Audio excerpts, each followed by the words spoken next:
तो फ्रेंड्स मैं ही भर रही हूँ यहाँ पर आटा, क्योंकि 2 दिन पहले ये लाए थे आटा। तो ये 10 किलो का पूरा कट्टा था, तो मेरा डिब्बा छोटा है तो 10 किलो का पूरा आता नहीं है। तो अब जब इसमें से थोड़ा सा ख़त्म हो गया है तो अब मैंने इसमें भरा है, और फिर उसके बाद में जो है फिर मैंने लगाई यहाँ पर झाड़ू।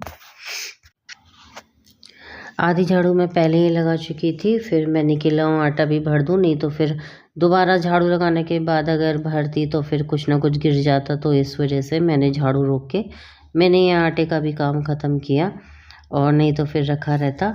और आप देख सकते हैं फिर यहाँ पे मेरी झाड़ू हो गई है बिल्कुल कंप्लीट, और सफाई मैं पहले ही कर चुकी थी, बस झाड़ू ही लगना रह गई थी। और जी फिर हो गई थी, बज गए थे शाम के 4:30। और आज मैं जो हूँ पहली बार आई थी मंडी।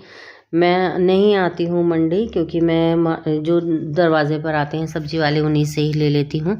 तो मैंने कि चलिए मंडी होकर आते हैं, देखते हैं मंडी में क्या रेट चल रहा है। तो कोई ज़्यादा फ़र्क नहीं था, वही था। तो देख सकते हैं ये हमारी तरफ का गाँव का मार्केट है। ये देखें, जहाँ जिस इलाके में मैं रहती हूँ उस इलाके में अधिकतर लोग इसी मार्केट से जो है वो सब्जियां लेने आते हैं। यहाँ मिलता तो सभी कुछ है, और क्या कहते हैं, लेकिन सब्जी का जो है अधिकतर लोग यहाँ पे सब्जियां लेने आते हैं। वैसे तो पूरा हफ्ते का मार्केट जैसा लगता है, जिसमें प्लास्टिक के बर्तन वगैरह, कपड़े, जूते, चप्पल, राशन का सारा सामान सभी कुछ यहाँ पर मिलता है। लेकिन जो लोग हैं वो अधिकतर सब्जी की वजह से ही यहाँ पर आते हैं। और ये देखिए कितना बड़ा मार्केट है, बहुत ज़्यादा बड़ा मार्केट है। और जो यहाँ मुरादाबाद से यहाँ बिलोंग करते हैं वो प्लीज़ मुझे ज़रूर बताएं कि ये कौन सा इलाका है। और ये देखिए फिर मैं यहाँ पे लेने लगी हूँ आलू, और देख सकते हैं कि संडे में कितनी भीड़ है, बहुत ज़्यादा भीड़ थी। और मैं तो सिर्फ आलू प्याज की वजह से ही यहाँ पर आई थी, क्योंकि ये है ना कि अगर आलू प्याज घर में पड़ा रहे तो सब्जी तो अपने दरवाजे से भी ले लो, क्योंकि आलू प्याज का ज़्यादा वो रहता है कि हर सब्ज़ी में आलू पड़ना है और हर सब्ज़ी में प्याज पड़नी है, तो इसकी खपत ज़्यादा होती है। वीडियो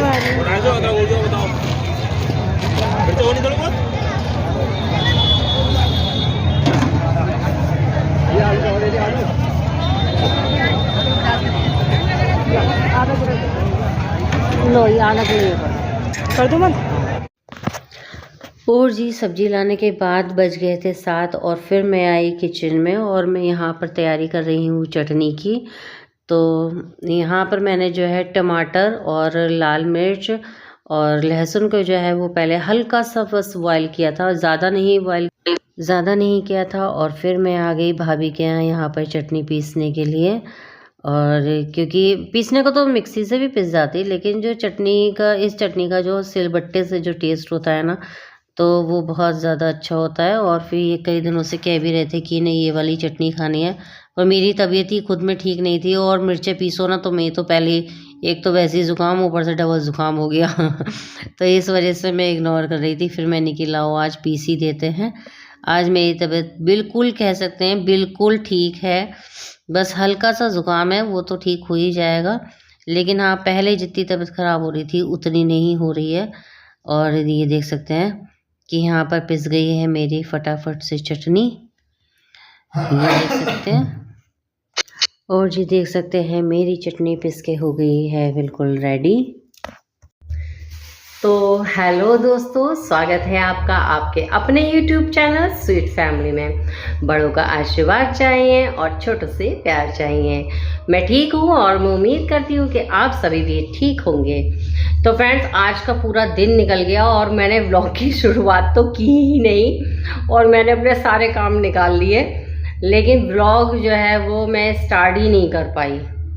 तो मैंने कही भाई अगर व्लॉग स्टार्ट ही नहीं करेंगे तो फिर व्लॉग शुरुआत कैसे होएगी व्लॉग की। तो मैंने की भाई वो तो ज़रूरी है, तो इसलिए अब मैंने की है व्लॉग की स्टार्टिंग। और आप देख सकते हैं कि मेरी तबीयत है बिल्कुल फिट एंड फाट, तो मैं बिल्कुल ठीक हूँ। बस थोड़ा सा सर्दी ज़ुकाम रह गया है बस, बाकी तो अब मुझे कोई ऐसी तकलीफ़ है नहीं। और मेरा कान का दर्द भी बहुत बढ़िया हो गया है, क्योंकि मैंने जो है वो आपको बताया था कि मैंने लहसुन जो है सरसों के तेल में जला के और वो मैंने जो है वो कान के अंदर डाला, तो मेरे कान में जो हो रही थी वो दिक्कत भी ख़त्म हो गई। और परसों जो है जो मेरे सिर में इतना दर्द हो रहा था, बहुत ही ज़्यादा दर्द हो रहा था मेरे सिर में, तो ये इस जगह यहाँ पे और ये इस जगह यहाँ मेरे इतना दर्द हो रहा था कि मैं आपको बता नहीं सकती। मैंने क्या करा, मैं कि ये सर्दी ठंड की वजह से हो रहा है, तो जो तेल मैंने कान में डाला वही तेल मैंने जो है वो अपने यहाँ पे रगड़ा, और यहाँ दर्द हो रहा था यहाँ रगड़ा और इस जगह रगड़ा, और उससे जो है वो मुझे बहुत ज़्यादा ही फ़ायदा मिला। तो अब मेरे सिर में भी दर्द नहीं है, तो अब मैं पहले से ज़्यादा बेहतर हूँ। तो अब मैं जा रही हूँ खाना बनाने, और मैं भाभी के यहाँ गई थी चटनी पीसने के लिए, लेकिन मैं शूट नहीं कर पाई क्योंकि वहाँ पे जो है वो लाइट का इशू हो रहा था, तो ज़्यादा मैं शूट नहीं कर पाई। बस मैंने थोड़ा बहुत ही शूट किया कि बस मैंने चटनी पीसी, बस यही, क्योंकि वहाँ पे लाइट का इशू हो रहा था।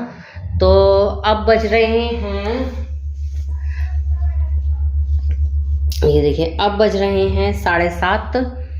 तो अब शाम हो चुकी है, पूरा दिन मैंने अपने काम निपटाए और क्या क्या किया, और जो है तो अब है वो बज रहे हैं शाम के 7:30। तो अब मैंने बनाना है खाना, और आज का खाने का मेनू जो है वो बहुत ही ज़्यादा मज़ेदार और चटपटेदार होने वाला है। तो क्या क्या बनाती हूँ आप बने रहे मेरे ब्लॉग में, ठीक है। और मैं क्या क्या बनाती हूँ और आप देखें। वैसा तो कोई ज़्यादा ऐसा खास नहीं है, सभी लोग बनाते हैं, लेकिन ये है कि क्या कहते हैं, बस देखते हैं, हर किसी के बनाने का स्टाइल थोड़ा सा अलग ही अलग होता है। मेरा कैमरा गिरने वाला था अभी। तो फिर आप बने रहिए, और मैं क्या क्या बनाती हूँ चलिए मिलके बनाते हैं। और जी मैंने बनाई यहाँ पर मूली की सब्जी, और जो है मैं इसे बनाते समय शूट नहीं कर पाई, लेकिन ज़्यादा कोई अलग से नहीं थी। मैंने मूली को पहले बॉयल किया, फिर वही बेसिक प्याज टमाटर वगैरह डाल के मैंने इसको भून लिया, और फिर बेसिक मसाले डाले, और ज़्यादा कुछ नहीं था। पर मैंने प्याज पीसी नहीं थी, मैंने काट के डाली थी। तो वही प्याज लहसुन अदरक टमाटर वगैरह सब का बना के मैंने मसाला भूना, जैसे आलू की सब्ज़ी में भूनते हैं। फिर अब मूली बॉयल कर रखी थी, मूली डाली और चावल का ऐपन डाला, और बस बन गई। और जी यहाँ पर जो है वो बन गई है मेरी चटनी भून रही है। चटनी मैं पीस के लेकर आई थी, और मैंने इसमें डाला हल्का सा तेल और बहुत 2 दाने जीरे के, और फिर मैंने जो है वो चटनी को भी पका लिया। और यहाँ पर हो रही है मेरी मूली की भुर्जी बॉयल, दोनों काम एक साथ वो हो रहे हैं, और सब्जी मेरी बनकर रेडी हो गई है। और यहाँ मैंने भुर्जी उबलने रख दी है, देखिए भुर्जी मेरी आधी बॉयल हो चुकी है, और उधर मेरी चटनी भी पक रही है। चटनी का शूट भी मैं नहीं कर पाई, वो है ना कि अभी इतना दिमाग वो नहीं रहता, क्योंकि अभी न्यू है, क्या चीज़ शूट की जाए और क्या नहीं की जाए। आधी चीज़ें तो निकल जाती है, फिर याद आता है अरे हमने तो शूट ही नहीं किया। तो इस वजह से तो आप देख सकते हैं कि मेरी ये भुर्जी भी उबल के बिल्कुल एकदम तैयार हो रही है, और दूसरी गैस पे मेरी चटनी रखी हुई है, और मूली की सब्ज़ी बनकर रेडी हो गई है। तो आज का मेनू मेरा इसी तरीके का था। ये देखिए मेरी चटनी भी यहाँ पे बहुत अच्छे से पक गई है।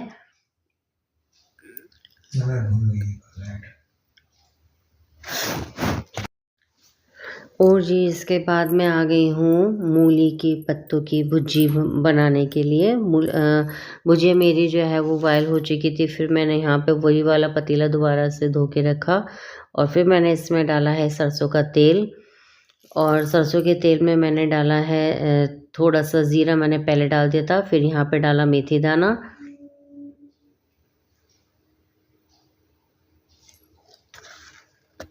ये देखिए मेथी दाना मेरा अच्छे से भुन गया है।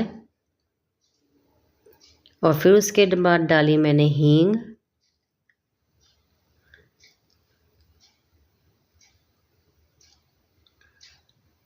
और उसके बाद मैंने यहाँ पे डाला है लहसुन और प्याज। पहले मैंने थोड़ा सा लहसुन डाला, लहसुन जब थोड़ा भुन गया फिर उसके बाद मैंने इसमें प्याज डाला है। ये देखिए जब मेरा लहसुन थोड़ा सा भुन गया था, क्योंकि मेरे को बिल्कुल एकदम काला नहीं करना था, थोड़ा सा ब्राउन शेड पे ही रखना था। तो फिर बिल्कुल काला हो जाता है तो फिर उसका टेस्ट जो है होता है वो मर जाता है, फिर वो अगर मुंह में चला जाता है ना तो फिर उसकी जलन रह जाती है, बस उसका टेस्ट जो है वो ख़त्म हो जाता है। और अब मैंने यहाँ पे डाले हैं प्याज, और ये देखिए प्याज भी बहुत अच्छे से भुन गया है मेरा। और फिर मैंने डाली इसमें सूखी लाल मिर्ची। अधिकतर देखिए बनती तो सभी के घर में एक ही जैसी ही है, लेकिन बस ये है कि जितने लोगों का के हाथ का खाना खाओ उतना ही टेस्ट अलग ही लगता है, अपने हाथ का अलग, दूसरे के हाथ का अलग। तो बस बनाने के तरीके। और ये पतीला मुझे इतना बढ़िया लगा कि इसमें जो है सब्ज़ी बहुत अच्छे से भुन जाती है। और ये देखिए फिर मैंने यहाँ पे डाल दी भुजी, और भुजी को जो है मैंने वो निचोड़ा नहीं था, क्योंकि मुझे बिल्कुल एकदम ड्राई वाली नहीं चाहिए थी। और इसको उबलते उबलते इसका पानी खुद में ही सोख हो गया था, तो इस वजह से मैंने इसमें जितना मॉइस्चर था वो मैंने मॉइस्चर फिर इसको नहीं निकाला मैं, कि नहीं तो फिर बिल्कुल बहुत ज़्यादा ड्राई हो जाती। अगर गेहूं की रोटी से खानी होती तो ड्राई एक बार को चल जाती, लेकिन चावल की रोटी से खानी थी तो एकदम ड्राई सब्जी फिर अच्छी नहीं लगती है। तो इस वजह से इतना भी मॉइस्चर नहीं था कि गस्से में दबाओ तो एकदम पानी आ जाए, उतना भी नहीं था, लेकिन हाँ फिर भी मैंने इसका मॉइस्चर जो है वो नहीं निकाला था। और आप देख सकते हैं कि इस पतीले में जो है सब्जी कितनी बढ़िया से भुनकर आई है। और देखिए ना प्याज जला ना लहसुन जला है, मतलब जला हुआ अलग से ही दिखता ना जैसे भुजी में, तो उस हिसाब से नहीं हो। कितनी प्यारी महक सी आ रही थी बहुत ज़्यादा ही। और ये देखिए कितनी बढ़िया एकदम भुन के रेडी हुई है सब्ज़ी। तो बताइए सब्जी को देख देख के किसके मुंह में पानी गए। फिलहाल आप लोग तो कमेंट करते ही नहीं है, कितना ही कह लो। जो देख के चला जाता है ना वो एक बार भी ये भी नहीं कहता कि साहब बुरी बनी है। कम से कम यही कह दो कि हाँ भाई आपका वीडियो अच्छा नहीं लगा, बुरा लगा। कम से कम दिल को तसल्ली तो होगी, चलो किसी ने कमेंट तो करा कम से कम। मगर भाई आप लोग तो कमेंट बिल्कुल करना ही नहीं चाह रहे हो। चलिए भाई हम तो कर ही क्या सकते हैं, हम तो बस निवेदन ही कर सकते हैं कि प्लीज़ कमेंट कर दिया कीजिए। तो देखिए मेरी भुजी बन गई यहाँ पे, बिल्कुल रेडी हो गई है। तो फ्रेंड्स सब्जी वगैरह बना के मैंने बाबू को खाना खिला दिया है, और क्योंकि बाबू को कल स्कूल जाना है इस वजह से तो ये वाला वीडियो बहुत ज़्यादा लंबा हो जाता, तो अब इस वीडियो को मैं यहीं विराम देती हूँ। और अगर आपको मेरी वीडियो अच्छी लगी हो तो प्लीज़ मेरे चैनल को सब्सक्राइब करें, वीडियो को लाइक करें और कमेंट करना ना भूलें। प्लीज़ कमेंट ज़रूर कर दिया कीजिए, क्योंकि देखिए अगर आप कमेंट नहीं करेंगे तो मुझे अभी तक नहीं पता चला कि मैं जो वीडियो बना रही हूँ वो आपको अच्छा भी लग रहा है या नहीं लग रहा है, या अगर मैं जो बना रही हूँ उसमें कमी क्या है। अगर आप लोग कमेंट करके नहीं बताएंगे तो मुझे कैसे पता चलेगा। खैर मिलते हैं एक नए व्लॉग के साथ, तब तक के लिए खुश रहें, मस्त रहें और स्वस्थ रहें।